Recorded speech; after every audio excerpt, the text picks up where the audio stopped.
అన్నదాత అన్నదాత మీ అన్నదాత, చెమటోడ్చి ఆహారాన్నందించే రైతన్నా, అనునిత్యం నీ కండదండగా నిలిచే నేస్తం ఎవరన్నా. అన్నదాత అన్నదాత మీ అన్నదాత.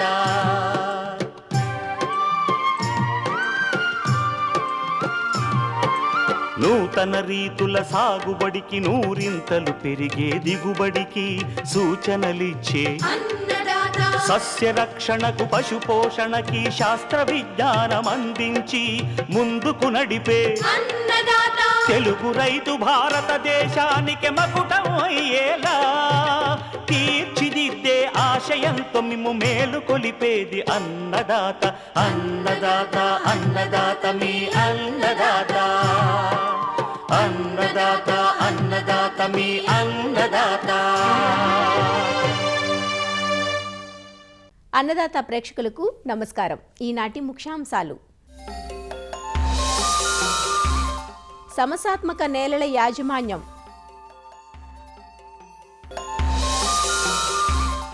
సుగంధ తైలాన్నిచ్చే జిరానియం పంట సాగు లాభదాయకంగా ఉంటుందన్న సంగారెడ్డి రైతు అనుభవం, పుచ్చలో రసం పీల్చు పురుగులు పండు ఈగ నివారణ, ఇంకా జై కిసాన్ వ్యవసాయ సమాచారం.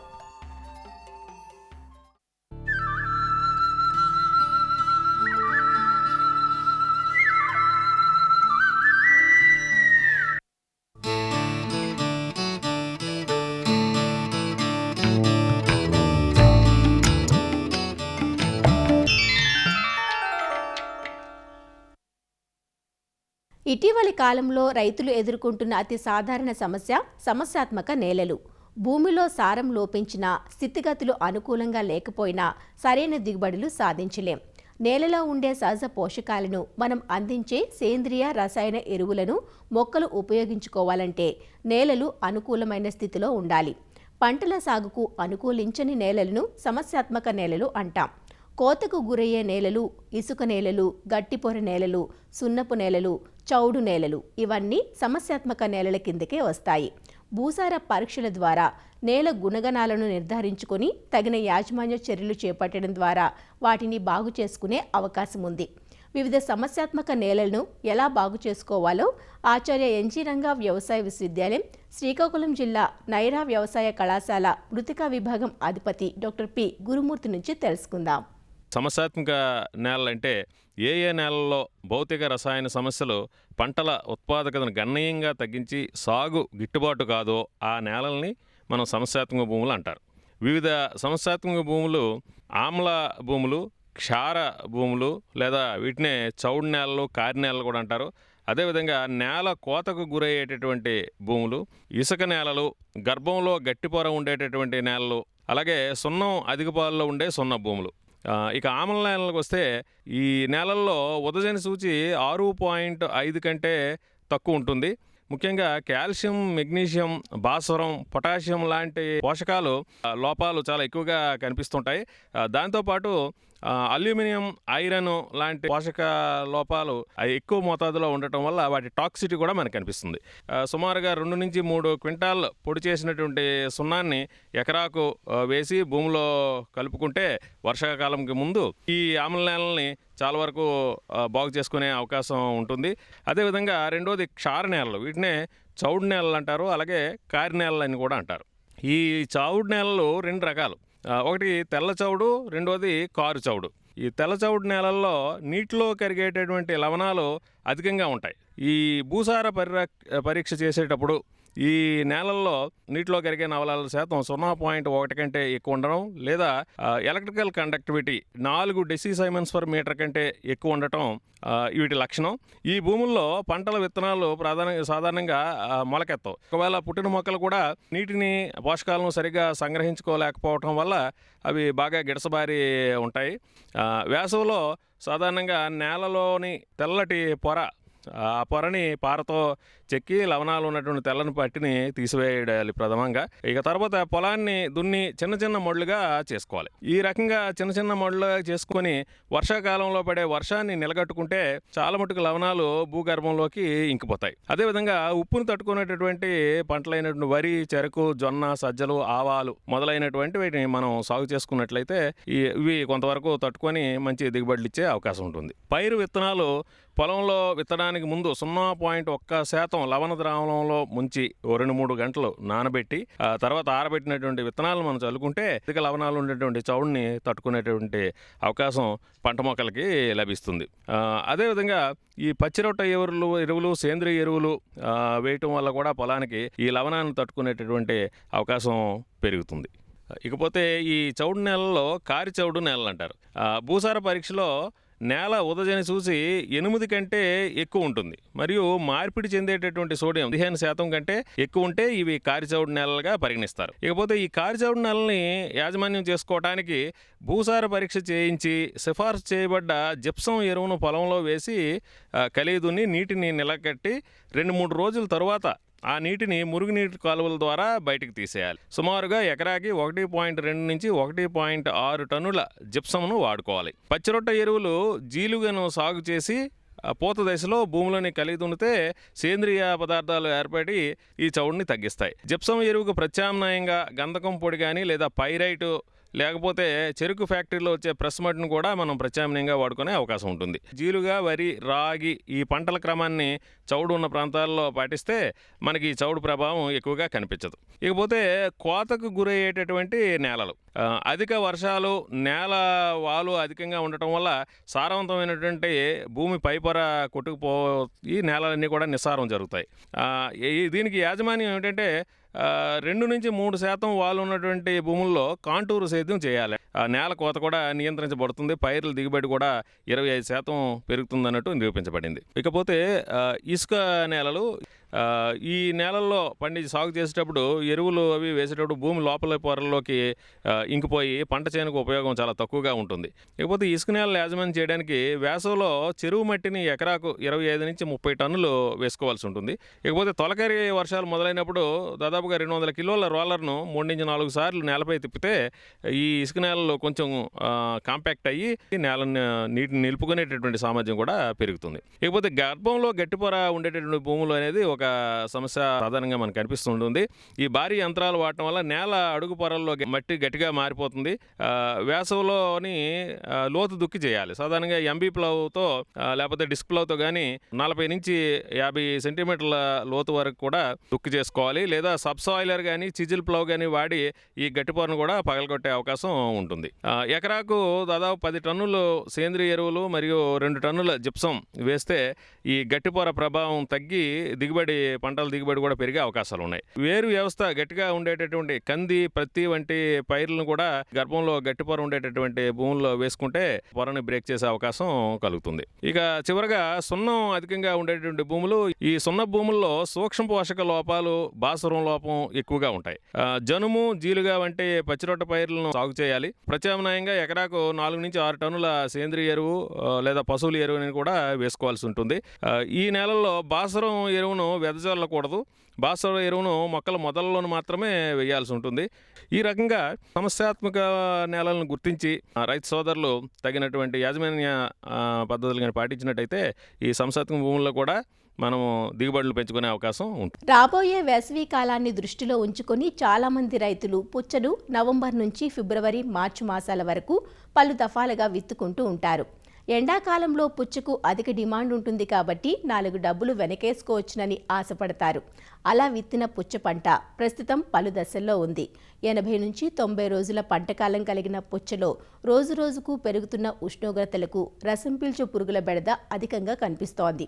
దీనికి తోడు పండు ఈగ కూడా పొంచి ఉంది.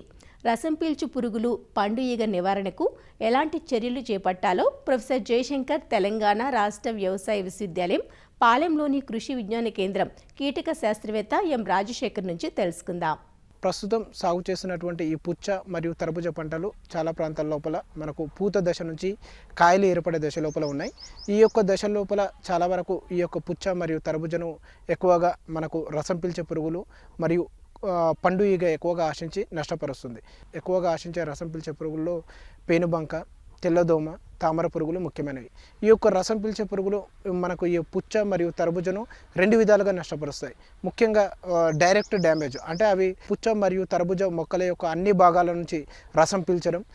ఇంకో డ్యామేజ్ వచ్చేసి ఇండైరెక్ట్ డ్యామేజ్. ఈ యొక్క పుచ్చ మరియు తరబుజ లోపల ఇవి అనేది ఆకుముడత వైరస్ తెగులను మనకు ఒక మొక్క నుంచి ఇంకో మొక్కకు వ్యాప్తింప చెందుతాయి. దానివల్ల ఏమవుతుందంటే మనకు మొక్కలంతా ముడుచుకొని పోయి చాలా వరకు దిగుబడి అనేది తగ్గిపోవడానికి అవకాశం ఉంది.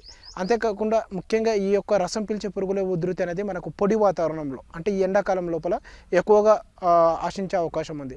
కాబట్టి రైతులు ఈ యొక్క రసం పీల్చే పురుగుల మీద కొద్దిగా అవగాహన కలిగి ఉండడం అనేది ఉత్తమం.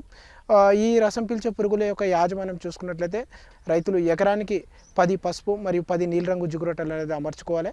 అంతేకాకుండా ఎక్కడైతే మనకు ఆకులు వడిలిపోయినట్టు ఉండి ఆకులు పాలిపోయినట్టుగా ఉంటే మాత్రం మనం పురుగు మందులు అనేది పిచికారీ అనేది చేసుకోవాలి. తొలి దశ లోపల ఒక్కసారి azadirachtin 1500 ppm 5 ml plus imidacloprid 0.3 ml litre నీటికి కలిపి పిచికారీ చేసుకోవాలి. ఎప్పుడైతే మనకు ఉధృతి ఆర్థిక నష్టపరిమితి స్థాయిని దాటింటుందో అప్పుడు మాత్రమే మనం ఒకసారి అసిటమిప్రిడ్ అనే మందు 0.3 గ్రాములు లేదా డయాఫెన్తురాన్ అనే మందు 1.25 గ్రాములు లీటర్ నీటికి కలిపి పిచికారీ చేసుకున్నట్లయితే మనం ఈ యొక్క రసం పీల్చే పురుగులను సమర్థవంతంగా అదుపు చేసుకోవచ్చు. ఇది కాకుండా మనకు కాయ ఏర్పడే దశ లోపల ఈ యొక్క పుచ్చ మరియు తరబుజను ఎక్కువగా నష్టపరిచేటటువంటి పురుగు వచ్చేసి పండు ఈగ.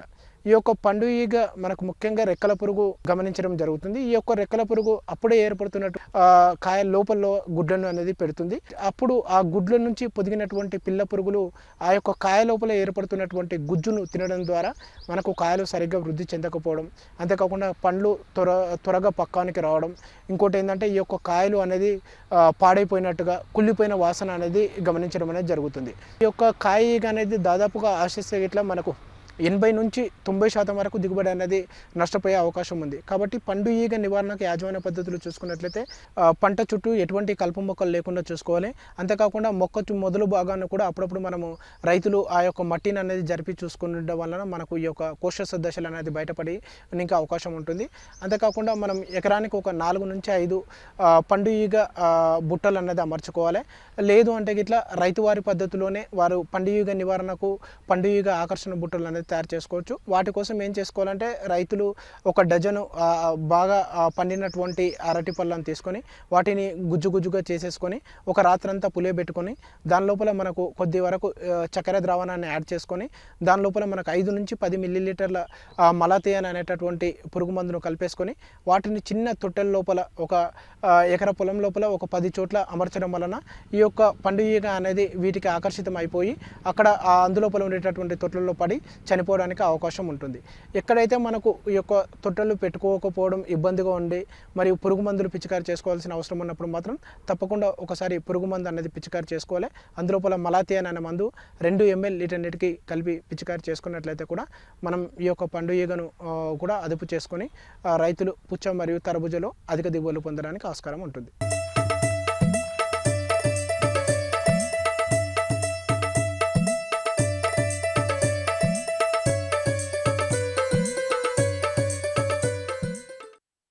చెరకు, అల్లం, ఆలుగడ్డ, జొన్న, మొక్కజొన్న ఏ పంట వేసినా ఏముంది ప్రయోజనం?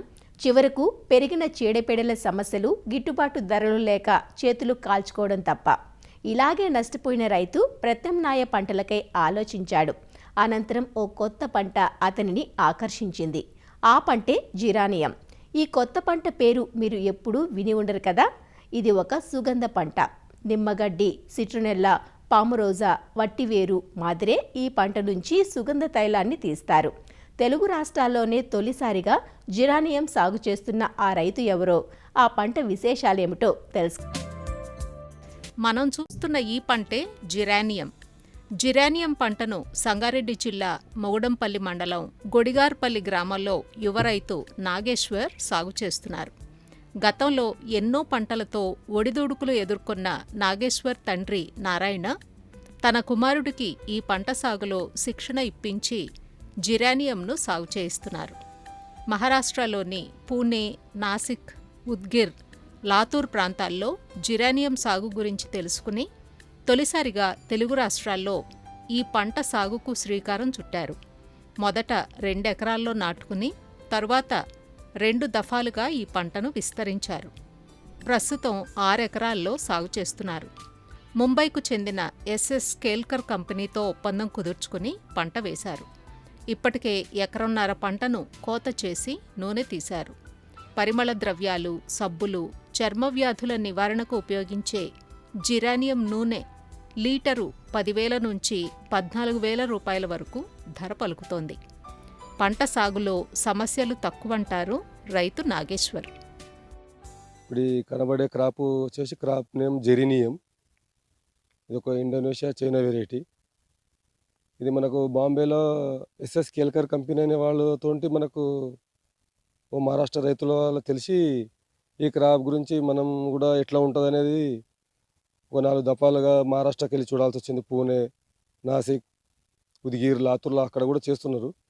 దీన్ని ఒక 6 నెలల వరకు దీన్ని పరీక్షించి వాళ్ళ దగ్గర ఎట్లుంది వాళ్ళ రైతులతో కలిసి వేస్తే ఏంది ఇది ఏమొస్తుందని తెలుసుకున్న తర్వాత మనం కూడా దీన్ని నిర్ణయించుకున్నాము.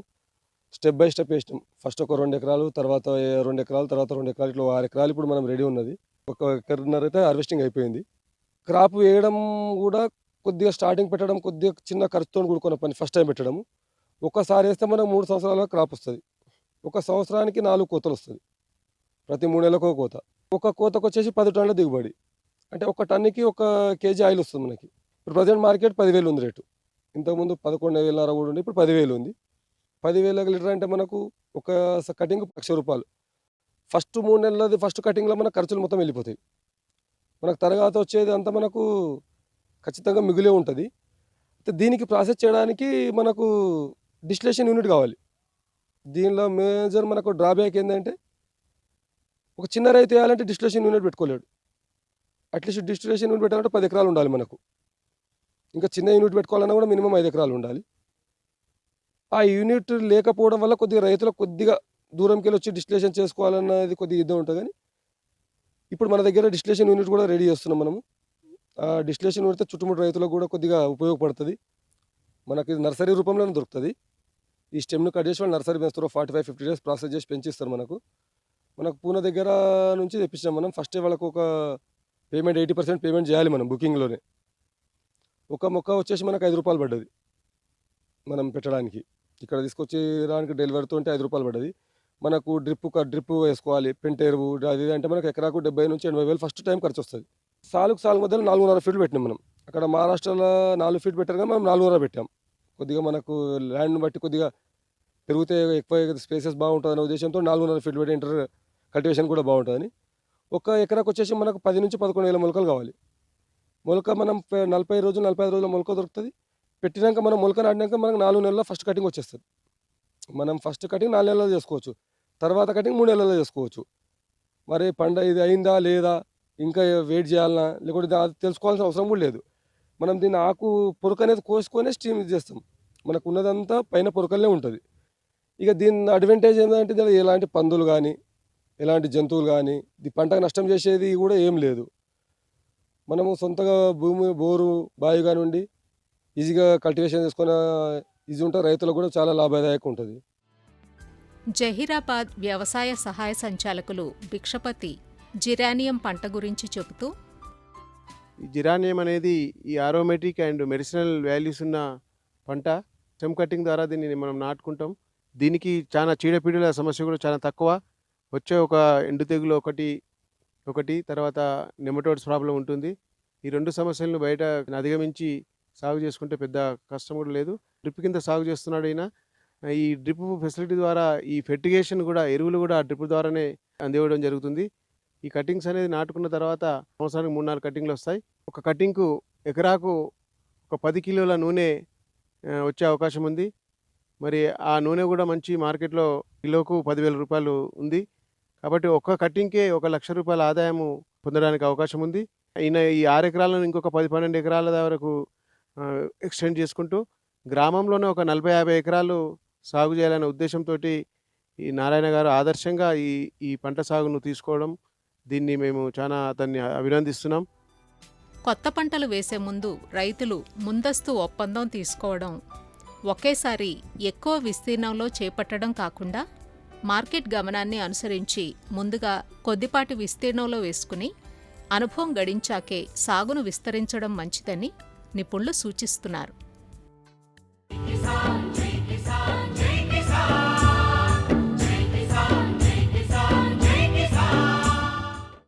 వ్యవసాయ సమాచారం ఇప్పుడు జై కిసాన్లో చూద్దాం.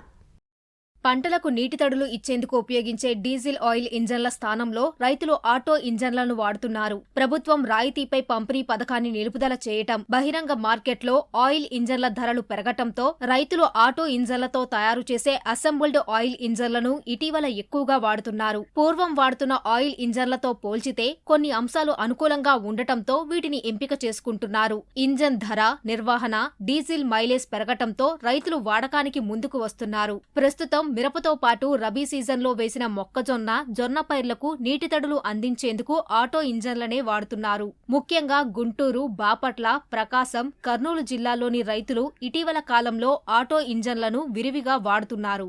ఆటో ఇంజిన్ మైలేజ్ బాగానే వస్తుంది. 2000 అడుగు దాకా నెట్టిద్దండి బాగానే. చిన్న పంట కాలకాడకైనా సరే తీసుకెళ్ళి పెట్టుకోవచ్చు. మినుముకి వాడచ్చు, వరికి వాడచ్చు, దగ్గర ఆడుకునేది ఒక దూరం ఉన్నాను. ప్రతి ఒక్క పంటకు పని చేసేదండి. అప్పుడు అది లంబాడి ఇంజిన్లు అండి ఇచ్చేది మనకి. ఈ ఆటో ఇంజిన్ కదండి, దీనికి అంత ఇయ్యలేదు మనకి. దాని మీద ఇదే రైట్ అండి. వస్తువులు తొందరగా దొరకాలన్నా ఇవే దొరుకుతాయి, ఆటో ఇంజిన్లే దొరుకుతాయి తొందరగా. లంబాడి ఇంజిన్ దొరకాలంటే కష్టంగానే ఉంది. అది అందులో హై రేటు, ఈ ఆటో ఇంజిన్ కొద్దిగా రేటు తక్కువ. లేవు కదా కిల్లర్స్ ఇంజిన్ల మీద. మామూలు 3 పంపు కొనాలన్నా కూడా 35 చిల్లర అవుతుంది. 4 పంపు తీసుకోవాలంటే 60 చిల్లర చెప్తున్నారు. అందువల్ల వాటి మీద పోకుండా ఈ లాక్కొని వెళ్ళటానికి ఆటో ఇంజిన్లు ఇవి వాడుతూ ఉంటారు. లేదంటే కొన్ని ఏరియాల్లో ఏదన్నా చైనా ఇంజిన్ వాడుతున్నారు కిలాస్కరు, అందువల్ల ఆగిపోయింది. మనకు ఆటో ఇంజిన్ అంటే వీళ్ళు ఇక్కడే అన్నీ తయారు చేసి ఇచ్చేస్తారు, మనకి ఇంక ఇబ్బంది లేదు. గ్యారెంటీ కూడా 1 సంవత్సరం ఇస్తున్నారు. 2 సంవత్సరాలు 3 సంవత్సరాలకు ఒకసారి ఏదన్నా ఇబ్బంది అంతే. ఇది మిరప, పత్తి ఏదన్నా సన్నకారు రైతులకు కానీ పెద్దవాళ్ళకి కానీ ఇప్పుడు అంతకైతే 15 ఎకరాలు వేసినా కూడా 2 ఇంజిన్లు ఇవే పెడుతున్నారు కానీ వేరే పెడతలా. మామూలు ఆయిల్ ఇంజన్కు లీటర్ డీజిల్ పోస్తే 30 నుంచి 45 నిమిషాలు మాత్రమే ఆడుతుండగా ఆటో ఇంజన్ 2 గంటలు నడుస్తుంది. డీజిల్ ఖర్చులు సైతం తగ్గుతుండటంతో రైతులు ఇటువైపు మొగ్గు చూపుతున్నారంటూ మెకానిక్లు చెబుతున్నారు. ఆయిల్ మైలేజ్ వస్తుంది, లీటర్ 2 గంటలు సేపు వస్తుంది, ఒక మనిషితో పని అయిపోతుంది. 17,000 18,000కి ఇస్తున్నాం పంపు ఇంజన్ మీకు. అందుకోసం రైతులు ఎక్కువ దీనికి ఆశిస్తున్నారు. అది కొనాలంటే 50,000 పెట్టాలి, ఇది కొనాలంటే 20,000 లోపు మొత్తం అయిపోతుంది. అన్నింటిలో మేము రిపేర్ వచ్చినా కూడా 4,000 తీసుకొని మళ్ళీ ఇంజిన్ మార్చి ఇంజిన్ ఇస్తున్నాం ఎక్స్చేంజ్ మీద. పంపు రిపేర్ వచ్చినా 3,000లో ఇంజిన్ పంపు కొత్తది ఇస్తున్నాం. ఖరీఫ్ సీజన్ కంటే రబీలోనే ఎక్కువగా నీటి తడులు ఇవ్వాల్సి రావటంతో ఆటో ఇంజన్ల వాడకం పెరిగింది. కొంతమంది రైతులు ఆటో ఇంజన్లతో పాటు తక్కువ ఖరీదులో దొరికే చైనా ఆయిల్ ఇంజన్లను సైతం పంటల్లో వినియోగిస్తున్నారు. ఖమ్మం జిల్లా పాలేరు నియోజకవర్గం నేలకొండపల్లి మండలానికి చెందిన మేకల గోపి అనే రైతు కూరగాయల సాగు చేపట్టాడు. తనకున్న 1 ఎకరం పొలంతో పాటు 3 ఎకరాల పొలం కౌలుకు తీసుకుని కూరగాయలు సాగు చేస్తున్నాడు. దొండ, కాకర, చిక్కుడు వంటి పందిరి కూరగాయలతో పాటు అంతరంగా టమాటా, క్యాబేజీ వంటి పంటలను సాగు చేస్తున్నాడు. పందిరి విధానంలో డ్రిప్ మల్చింగ్ ఏర్పాటుతో దిగుబడుల నాణ్యత పెరిగిందంటున్నాడు. కోసిన కాయలను ఖమ్మం వ్యవసాయ మార్కెట్లో విక్రయిస్తున్నానంటున్నాడు. 4 ఎకరాలు కౌలుకు తీసుకున్నా. దొండ పందిరి వేసా 2 ఎకరాలు, 1 ఎకరం కాకర పెట్టా. అలా అంతర పంటగా క్యాబేజీ కూడా వేసా. 1 ఎకరం టమాటా వేసా. 1 ఎకరం మళ్ళీ మా సొంతం దాంట్లో 2 ఎకరాలు 1 ఎకరం పందిరి టమాటా వేసా.